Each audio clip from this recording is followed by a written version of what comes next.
अस्सलामुअलैकुम। उम्मीद है आप सब खैरियत से होंगे। दोस्तों, आज हम बात करेंगे महमूद दरवेश पर और उसकी पोइम जो उसने लिखी है, आई कार्ड।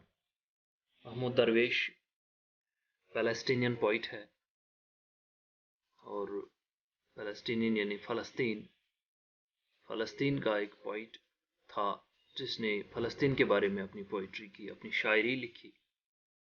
और उन्हीं की शायरी में से आज हम बात करेंगे, या हमारे नेक्स्ट आने वाले लेक्चर में उस पर और थोड़ा सा एनालिसिस करेंगे।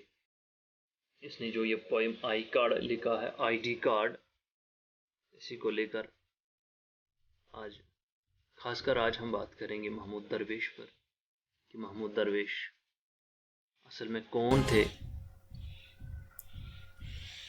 यहाँ हम देखते हैं कि जो महमूद दरवेश हैं, आपके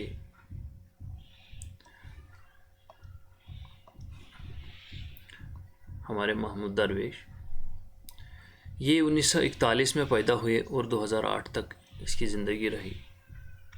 was a Palestinian poet and one of the most celebrated and influential figures of the contemporary Arab world. ये फ़लस्तीन के पोइट थे और अच्छे माने जाने वाले एक शख्सियत थी अरब से, अरब वर्ल्ड से, फ़लस्तीन से।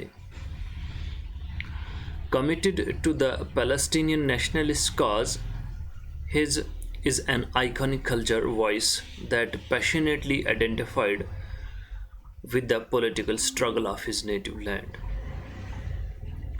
तो अगर फ़लस्तीन की नेशनलिज्म के बारे में बात करें तो इसका ये एक आइकॉनिक, ये एक आइकॉन था उनके कल्चर में, ये एक आइकॉन था, या आइडेंटिटी को लेकर, या जो पॉलिटिकल स्ट्रगल थी उसको लेकर अपने नेटिव लैंड में। मतलब कि इसने जो हमारे पास जो पोइम छोड़ी है, इसने जो पोइम लिखी है, खासकर उसमें उसने बात की है किस तरीके से उनकी कल्चरल या बाकी सप्रेशन हो रही थी। दरवेश was born in Al-Birwa in Galilee, a village that was occupied and later razed by the Israeli army. जो महमूद दरवेश थे वो पैदा हो गए अलबिरवा में, कहाँ, इन गैलीली में। एक छोटा सा गांव था, एक गांव था जो बाद में इस रेज़ड बाय इसराइली, इस जो बाद में उसको रेज़ा कर दिया किसने, यहाँ इसराइल फ़ौज ने। तो यहाँ बात करेंगे, ये इज़राइल और फ़लस्तीन के दरमियान की बात है कि महमूद दरवेश अलबिरवा में रहते थे। एक गांव था और जिसको बाद में ऑक्यूपाई किया गया है और लेटर उसको टुकड़े टुकड़े या तितर बितर कर दिया गया है। As a result he and his family had to spend a considerable part of their lives in exile in Lebanon, Cairo and later in Paris. उसके बाद क्या हो जाता है, जब उनका मकान, जब उनका विलेज तितर बितर किया जाता है, तो फिर नतीजा ये निकलता है कि उनको वहाँ से निकलना पड़ता, एग्ज़ाइल होना पड़ा। एग्ज़ाइल बहुत से तरीक़ों से किया जाता है। एक तो बाय फोर्स एग्ज़ाइल किया जाता है, दूसरा कोई बाय चॉइस दूसरी जगह चले जाता है, दूसरी कंट्री में चले जाता है, तो एग्ज़ाइल हो जाता है। तो सबसे पहले यहाँ नतीजतन सबसे पहले ये एग्ज़ाइल हो जाता है तो पहले लिबनान चले जाते हैं, लिबनान के बाद ये कायरो चले जाते हैं और बाद में पेरिस पहुँचते हैं।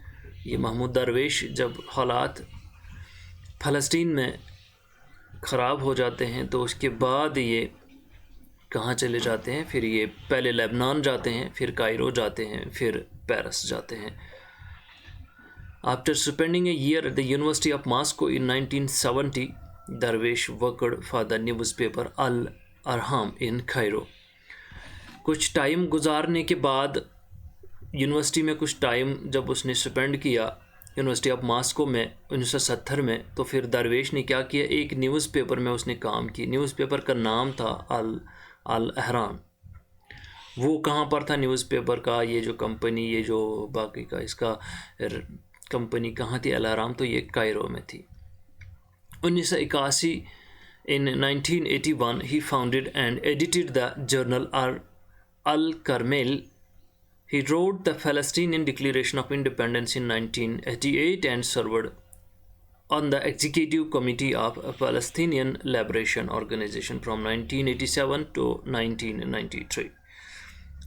सॉरी।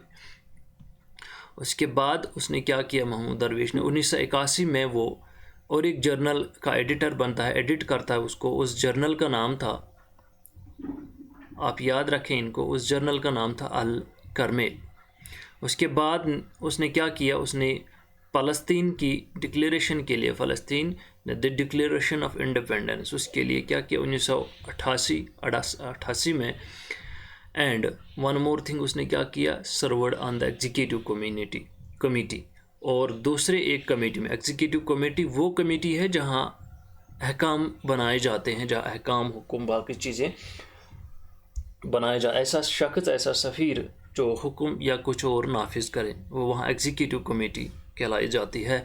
तो लिबरेशन ऑर्गेनाइजेशन में ये था, पैलेस्टीनियन लिबरेशन ऑर्गेनाइजेशन। कब से कब तक, ये 1987 से 1993 तक वहाँ पर थे, लिबरेशन, पैलेस्टीनियन लिबरेशन ऑर्गेनाइजेशन में। However he resigned from the PLO in 1993 to protest the signing of the Oslo Accord by PLO chairman Yasser Arafat. तो उसके बाद वो रिज़ाइन करते हैं फ़लस्तीनियन लिबरेशन ऑर्गेनाइजेशन से 1993 में। क्यों करते हैं कि वो अपनी दर्ज कराए अपनी प्रोटेस्ट, किसके ख़िलाफ़, कुछ ऑपरेशन हो रही थी। तो ये कहना है, ये कंपनी, ये इस PLO के कमेटी के ऑफिसर यासर अराफत कहते हैं कि उसने बाद में रिज़ाइन दिया था।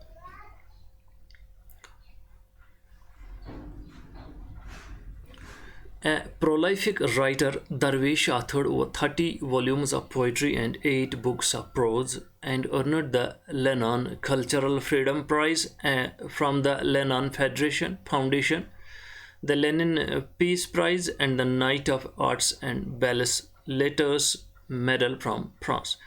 उसके बाद एक अच्छा आथर होने के साथ साथ दरवेश ने और कितने 30 वॉल्यूम्स ऑफ पोइट्री उसने लिखे। ये वॉल्यूम एक बहुत बड़ी बुक होती है और उसमें बहुत सारे कलेक्शंस होते हैं। तो उसने 30 लिखे हैं वॉल्यूम पोइट्री ऑफ, मतलब 30 वॉल्यूम्स ऑफ पोइट्री उसने लिखी है, बहुत सारी बुक्स लिखे हैं। 8 बुक्स उसने प्रोज के लिखे हैं, उसने 8 बुक्स प्रोज के लिखे हैं, ये भी आप याद रखें। और बाद में उसको प्राइज़ भी मिले हैं, लेनिन कल्चरल फ्रीडम प्राइज़ मिला है। ये एक प्राइज़ उसको मिला है, कहाँ से, लेनिन फाउंडेशन से। फिर लेनिन प्राइज़, पीस प्राइज़ मिला है। Knights of arts and belles, ये अवार्ड मिला है फ्रांस से। तो महमूद दरवेश की ज़िंदगी को देखें तो उसने 30 ऐसे बुक्स पोइट्री के लिखे हैं और 8 प्रोज बुक्स लिखी हैं और कल्चर के लिए, और उसको बड़े से इनाम मिले हैं, बड़े से प्राइजेज़ मिले हैं। A poet of resistance and an iconic figure in the cultural life of Arab world. एक ऐसा पोइट जो रेजिस्टेंस, यानी रेजिस्टेंस हम ऐसे जब करते हैं जब आपको कोई सप्रेस करे, कब्ज़ा करे, या बिल जब है या बल आप कहें, ये जबरन कोई आपका हक छीन ले, तो उसके ख़िलाफ़ जब आप खड़े हो जाते हैं तो आप रेजिस्टेंस कहलाते हैं उस चीज़ को। यानी आप ये समझ सकते हैं जब कोई आपके ख़िलाफ़ आपकी ज़बरदस्ती आपके हुकूक छीने, आपके ज़मीन वगैरह जो भी छीन ले, तो उसके ख़िलाफ़ आप खड़े हों तो उसे रेजिस्टेंस कहते हैं। ये एक आइकॉनिक फ़िगर था, ये एक नुमाया फ़िगर था कहाँ पर, अरब वर्ल्ड में, क्योंकि ये भी खड़े हो गए थे। उसने यहाँ पे ये देखिए आप किया था। The central theme of his oeuvre is the idea of the watan a homeland. तो ये ओवीरा हो गया वहदानियत, उसकी जो वहदानियत थी, उसका जो सेंट्रल थीम था असल में ये था अपना वतन। वतन मीन्स होमलैंड, घर जहाँ वो रहते थे, जिस महल्ले, जिस विलेज को तितर बितर किया गया, रेज़ा कर दिया गया, उसके लिए तो वो कह सकते हैं हम उसका ओवीरा। He has been described as the essential breath of the Palestinian people, the eloquent witness of exile and belonging. लेकिन ये कहा जाता है कि वो एक नुमाया मिसाल या उनके लिए एक सांस की तरह था फ़लस्तीनियन लोगों के लिए, क्योंकि उसने खुद देखा था ये एग्ज़ाइल, वो इसका विटनेस था। विटनेस मीने शहादत, वो गवाही देने वाला, यानी कि उसने अपनी आँखों से देखा था।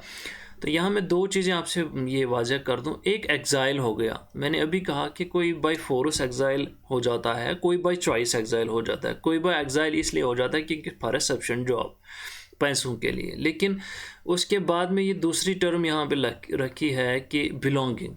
ये सेंस ऑफ बिलोंगिंग जो है, या नॉस्टैल्जिया आप बता सकते हो, मैं फ़िलहाल बिलोंगिंग बता दूँ। जब आप किसी दूसरे मुल्क चले जाते हैं तो वहाँ पर आपको क्या है, वहाँ पर आपको अपने मुल्क की ज़्यादा याद आती है, अपने गाँव की ज़्यादा याद है। वो जो याद आपको आती है, दैट वी कॉल बिलोंगिंग।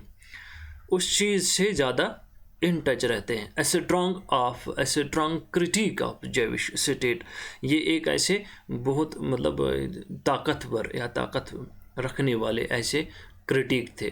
किसके? जेविश स्टेट के। He however denied charges of antisemitism and foresaw a future of peace and coexistence between Israel and Palestine that could be achieved through dialogue between the cultures.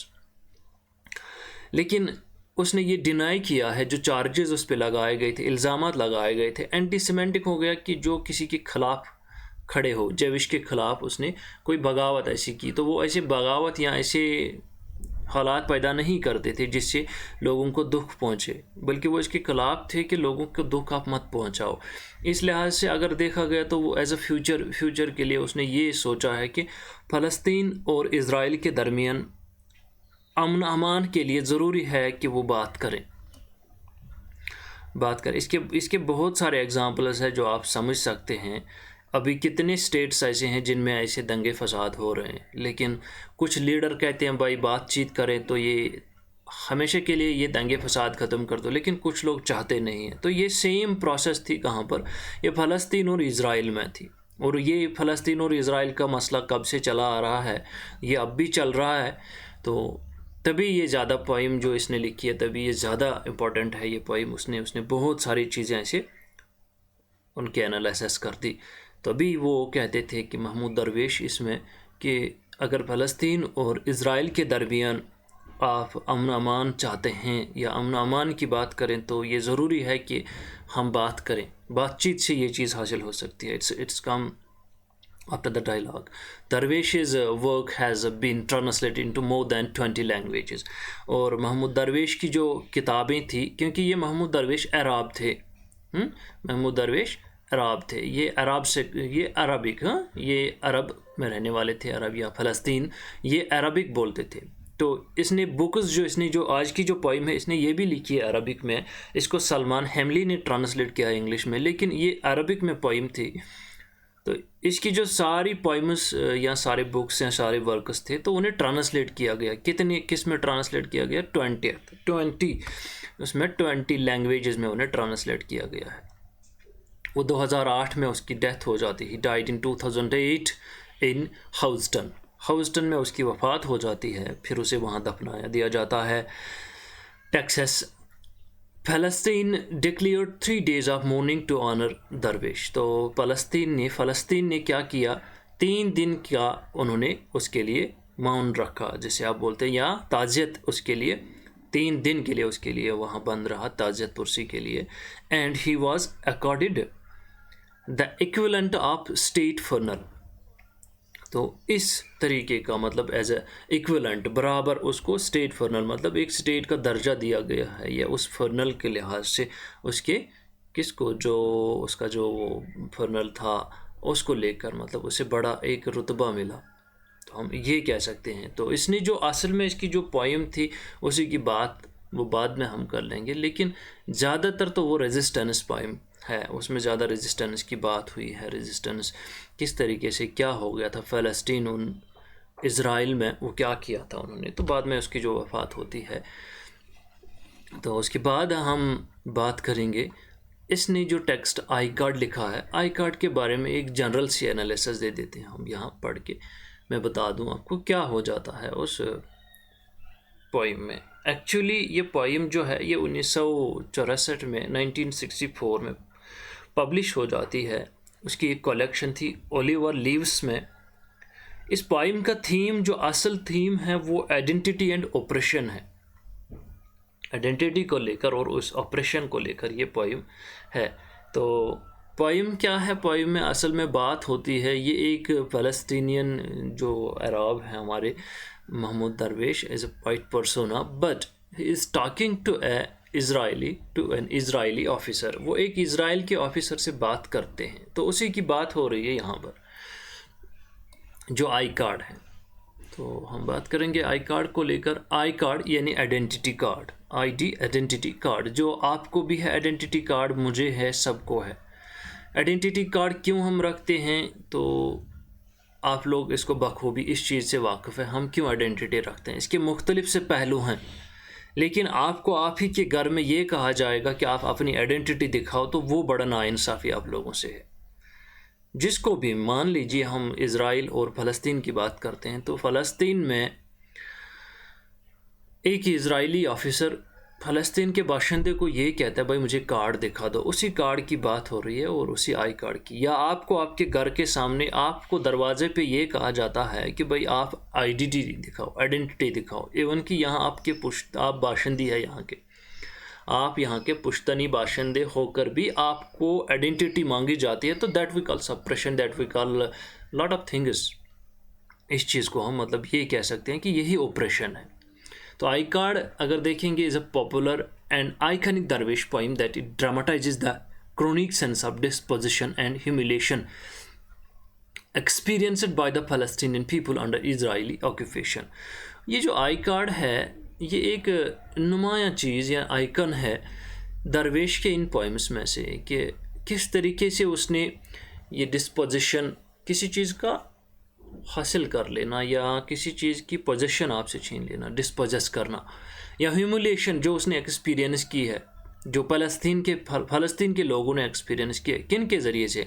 Israeli occupation, जब Israel ने उनको occupy किया है, वो लेगिटिमेट या इलेक्टिमेट से किया था, जबरन किया था या नहीं किया था, लेकिन उसी कब्ज़े के हिसाब से देखें तो ये चीज़ें उसने जो एक्सपीरियंस की हैं फ़लस्तीन में इज़राइली ऑक्यूपेशन से, historically excluded from लेगिटिमेट citizenship in their homeland.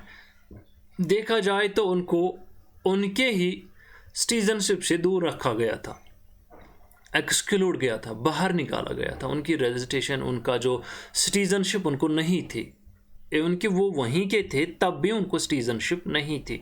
Citizen means if we are Indian, तो we have this citizenship that we are Indian, ये हमारी सिटीजनशिप है। लेकिन वो फ़लस्तीन में रहकर भी उनकी सिटीजनशिप नहीं थी। उनको कहते हैं कि आप यहाँ के नहीं हैं, वो चीज़ उनसे छीनी गई थी।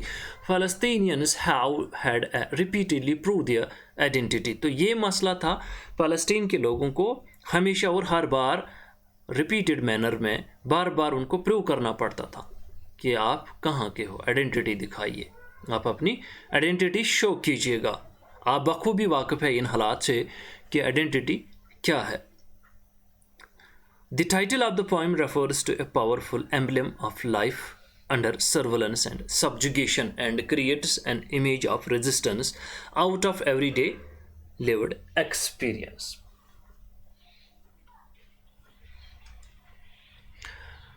तो ये जो पोइम है, इसका जो टाइटल है, ये सिंपली इस सूरत को, एम्बलम हो गया सूरत हाल पैदा करना, सूरत दे देना, कि उनकी जो लाइफ थी वो अंडर सर्वेलेंस थी। मीन इसकी नज़र के सामने, उनको उनके ऊपर पूरी नज़र थी और सब्जुगेट किया जाता था, उनको सब्जुगेशन की जाती थी, उनको सप्रेस या दबा दिया जाता था, इस लिहाज से कि मतलब आप एक ताबेदारी दिखा दीजिए। कि देखिए, मैं आप लोगों को यहाँ समझाता हूँ, ये जो सब्जुगेशन और सर्वेलेंस है, आपको आपके ऊपर नज़र रखी जा रही है, आपको ये बताना पड़ता है हम आपके ताबेदार हैं, and creates an image of resistance, और बाद में ये चीज़ें हो जाता है। तो इन चीज़ों से क्या हो जाता है? बगावत हो जाती है। किन चीज़ों? जब आपको आपके ही घर में आपको दबा दिया जाता है तो आप उसके ख़िलाफ़ खड़े होते हैं, तो दैट वी कॉल रेजिस्टेंस। तो इस तरीके से ये हर दिन में ये एक्सपीरियंस किया जाता था कि रेजिस्टेंस, लोग बर्दाश्त इस चीज़ के खिलाफ होते जा रहे थे। The poem takes the form of an imaginary dialogue between the poetic persona and the Israeli official who presumably asks him to prove his identity. तो ये जो पोइम है एक इमेजिनरी टॉक है। इमेजिनरी टॉक को ख्याली बातचीत हो रही है किसके दरमियान, पोइट के दरमियान या फ़लस्तीन के एक बाशिंदे के दरमियान और इज़राइल के एक ऑफिसर के दरमियान बात हो रही है। तो जो उसको बार बार ये प्रूव करना पड़ रहा है, जो उसकी आइडेंटिटी मांग रहा है कि वो प्रूव कर रहा है, आसिक हिम उसको पूछ रहा है कि उसकी आइडेंटिटी के बारे में उसे पूछा जाता है। Which as a civilian he is bound to do. The persona upsets this equation of power by countering the query with a forceful and proud counter command. तो ये जो वहाँ पे बंदा है जो ऑफिसर के साथ बात करता है वो अपसेट हो जाता है और काउंटर में बोलते समय उसके साथ जब बात करता है कि ये क्वेरी की बात करें हम, क्वेरी एक कान होती है या खदान आप बोलते हैं या कोई भी कान जहाँ पत्थर वगैरह निकालते हैं। एंड प्राउड काउंटर कमांड, बिल्कुल उसे इस तरीके से बात करते हैं क्या, write down I am an Arab. The poetic persona takes a rebellious stance by declaring himself as an Arab and it is the declaration which transforms the poem into a forceful political statement. देखिए, जब आपको बताया जाता है आपके सामने ही आपके घर में कार्ड दिखा दीजिए, वो वक्त तो आपको ऑटोमेटिकली गुस्सा आ जाएगा, यार मैं यहीं का हूँ, मैं कार्ड क्यों दिखाऊं। तो इस लिहाज से जब एक बंदे को, फ़लस्तीन के बंदे को इजरायली ऑफिसर बोलता है भाई आप आइडेंटिटी दिखा दीजिए, तो इस लिहाज से वो काउंटर कमांड करता है उसको। कमांड मीन्स काउंटर तो आप जानते हैं कि खिलाफ खड़े होकर बातचीत, लेकिन कमांड में एक फोर्सफुल बातचीत हो रही है। तो उसे कहते हैं लिख लीजिए, राइट डाउन, आप लिख लीजिए। क्या लिखना है, आई एम एन अरब, मैं अरब हूँ, आप लिख लीजिए मैं अरब हूँ। क्योंकि ये जो वहाँ पर बंदा है, पॉइंट पर्सोना है, वो एज अ रेबिलियस स्टैंस लेता है, बगावती तौर से, या एक बात वो बड़े नरम नहीं बड़े ऊंचे लहजे में उसके साथ बात करता है, क्योंकि उसे ये दिखा रहा है, क्योंकि इस चीज़ को इस तरीके से उसने बात करनी है। वो खड़े होने की जगह, जैसे पोस्चर जिसे बोलते हैं, रिबेलियस पोस्चर, स्टैंस हो गया पोस्चर, कि मैं एक अरब हूँ, और डिक्लेयर करता है। तो इस तरीके से ये डिक्लेरेशन भी आ जाती है, is just like a political statement. The entire poem is a series of accusations hurled at the oppressor and inventor of Palestine, anxiety and humiliation. तो ये कंप्लीट जो पोएम है, ये जो एक्यूजेशन, ये जो एक्यूज उसको कर रहे हैं, कुछ मतलब किसी को किसी के बारे में जुर्मदार ठहरा देना, ऑप्रेसर और ऑप्रेसड। तो ऑप्रेसड पीपल यहाँ पर फ़लस्तीन के हैं, ऑप्रेसर यहाँ पर इजराइली हैं। तो इनको थोपा जा रहा है कि उनके एक्यूजेशन लगाए जा रहे हैं फ़लस्तीनी लोगों को, और उनके एंड एंजाइटी एंड ह्यूमिलेशन, उनको बड़ा तंग किया जाता है और उनको ह्यूमिलेट किया जाता है। And yet it is also proud and confident assertion of the personage Arab identity. लेकिन ये भी अब आराम से अगर देखेंगे तो it is also proud and confident assertion, ये उसकी बात जो असर्ट कर रहा है दैट दिस अरब्स आइडेंटिटी को लेकर। द रेफरेन, ये बातचीत, क्या, I am an Arab may be seen as an assertion of Palestinian culture and national identity. ये माना जा रहा है कि ये देखा जा रहा है कि फ़लस्तीनी कल्चर एंड उनकी नेशनल आइडेंटिटी को लेकर ये बात है, आई एम एन अरब। लेकिन देखें, आप बोलेंगे I am an Indian, I am a Kashmiri, I am an Arab, तो that means you are showing your identity that I am a Kashmiri, I am an Indian, I am a Pakistani, I am a Bangladeshi, I am an Arab. So this is simply an identity and is your national identity.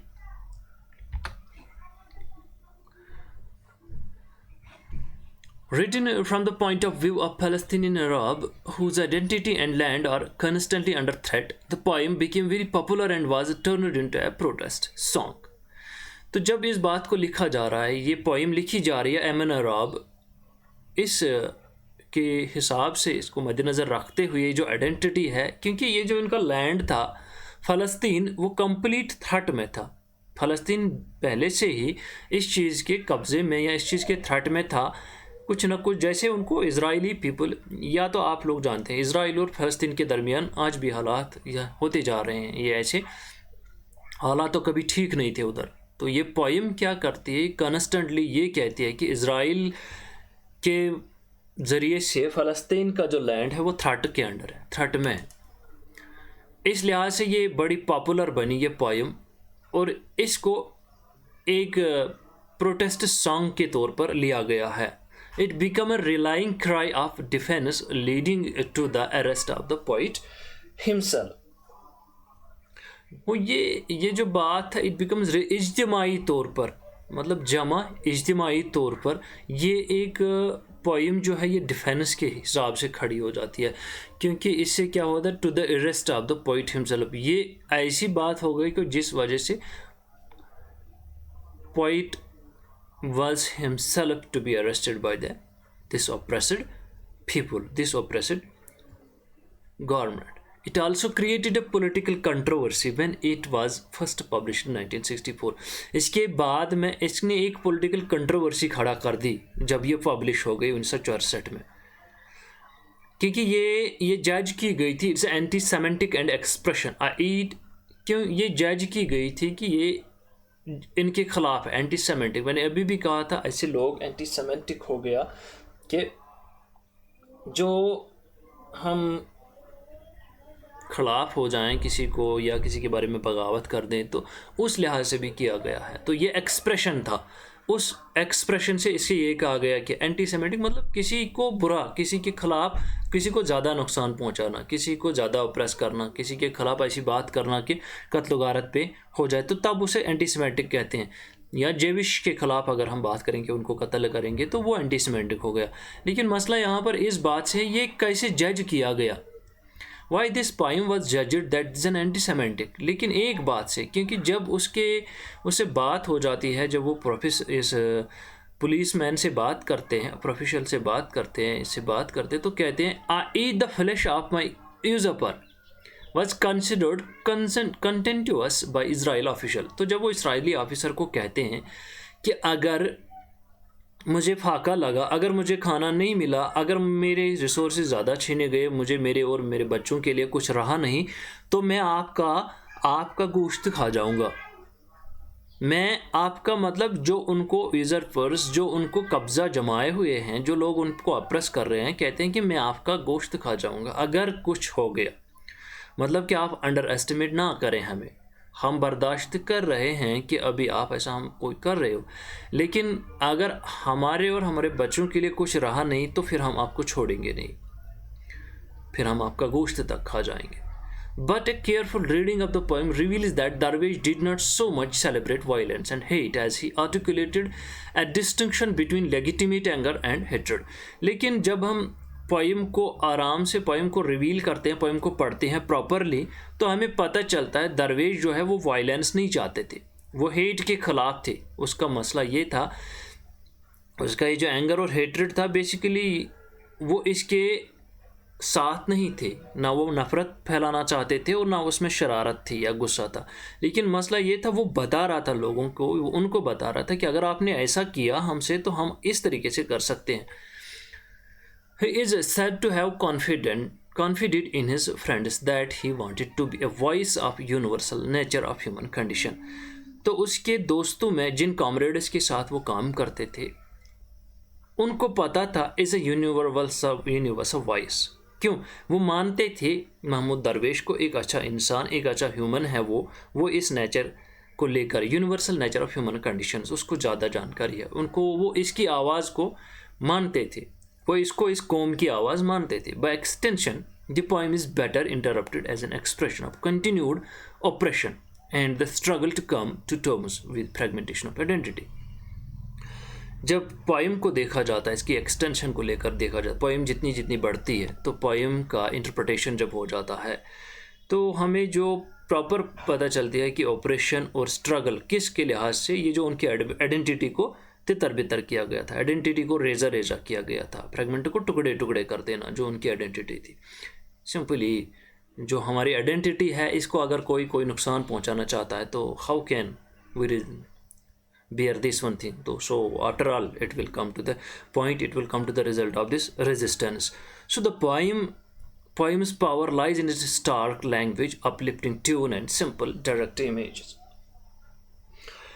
तो poem का जो power है, ताकत जो है, वो किस में, इसके सख्त लहजे में, इसके अप ट्यून में, अपलिफ्टिंग अप ट्यून में, धीरे धीरे जो ट्यून बढ़ता है इस पोइम में, और सिंपल और आसान जो उसमें इमेजेस क्रिएट की जा रही हैं, किस तरीके से ये हमारी पोइम है। तो मैं बता दूं, ये जो महमूद दरवेश फ़लस्तीन के रहने वाले थे, उसने इस हमारी जो आई कार्ड हम डिस्कस करेंगे, इसमें उसने कंप्लीट बता दिया क्या होता है और किस तरीके से हमें ये सप्रेस किए जा रहे हैं, और उन्हीं को उसी के साथ वो बात करते हैं कि आई am an Arab, write down this, I am an Arab. तो इस तरीके से पोइम बढ़ती भी जा रही है। तो महमूद दरवेश को फ़लस्तीन में उनकी वॉइस माना जाता था, वो लोगों की वॉइस माना जाता था, क्योंकि वो रेजिस्टेंस को लेकर खड़े थे।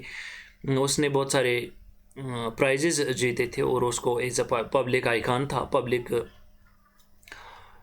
आइकॉन होने के साथ साथ लोगों का दर्द रखता था, और जिस शख्स के लिए 3 दिन का मौन रखा जाएगा, 3 दिन का ताज़ियत रखा जाएगा पूरे स्टेट में, तो आप जान सकते हैं कि वो शख्स कितना अच्छा हो सकता है। तो इस तरीके से हमारा जो आथर और उसका ये जो एनालिसिस हमने पोइम के बारे में की, उसको कंप्लीट किया, उसकी एनालिसिस पूरी की, और साथ में इसकी पब्लिकेशन 1964 में हो जाती है। और साथ में मैंने आपको बता दिया कि ये एक इसने अरबिक में ही इसने लिखा था, अरबी में लिखा था इस पोइम को, और बाद में इसे ट्रांसलेट किया गया है किसके ज़रिए से, सलमान हैमली के ज़रिए इसे ट्रांसलेट किया गया। सो इंशाल्लाह हम आने वाले लेक्चर में, दूसरे लेक्चर में मैं इसको लेकर बात करूंगा, आई कार्ड को, और आई कार्ड को मैं आपको प्रॉपरली एनालिसिस कर दूंगा कि आई कार्ड में किस तरीके से इस आइडेंटिटी कार्ड में वो अपनी आइडेंटिटी को लेकर बात करते हैं इस ऑफिशियल के साथ। So for that, thank you very much.